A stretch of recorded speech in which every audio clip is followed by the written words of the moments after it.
যে তোমাকে ভালোবাসে সে তোমার সম্মানকে রক্ষা করবে, আর যে তোমাকে ঘৃণা করে সে তোমার সম্মানে আঘাত করার চেষ্টা করবে।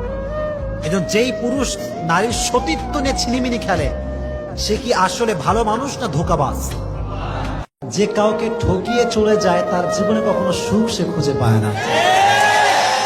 আজ যে তোমার সঙ্গে বেঈমানি করেছে কালকে সে এমন একটা বেঈমানির শিকার হবে, না সে তোমার কাছে আসতে পারবে না সে তার কাছে থাকতে পারবে। So wait for the right time. हर किसी का वक्त आता है, तुम्हारा वक्त भी आएगा, सिर्फ इंतजार करो। ঠিক কিনা বলো যুবক?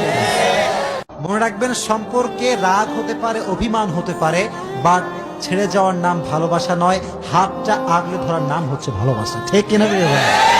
হাত ধরে রাখলেন যে হাত ছাড়া যাবে না। যদি জীবনের কোনো মুহূর্তে গিয়ে আপনাকে কেউ কষ্ট দেয়, কেউ আঘাত দেয়, কেউ ছেড়ে চলে যায়, কখনো কষ্টের অবস্থায় হেডফোন লাগিয়ে গান শুনবেন না, সিগারেটে টান দিবেন না, মদ খাবেন না, কষ্টকে ওভারকাম করার জন্য বাজে বন্ধুর সঙ্গে আড্ডা দিবেন না। যে ব্যক্তি কারো প্রতি মায়া কাটাবার জন্য হেডফোন লাগিয়ে গান শোনে, যে ব্যক্তি কারো থেকে কষ্ট পেয়ে নামাজ বাদ দিয়ে হারাম কাজ করে, খোদার কসম, ওয়াল্লাহি আল্লাহর কসম করে বলছি, সে কখনো তার জীবনে মনের যে প্রশান্তি কখনো খুঁজে পাবে না। ঠিক না বলে?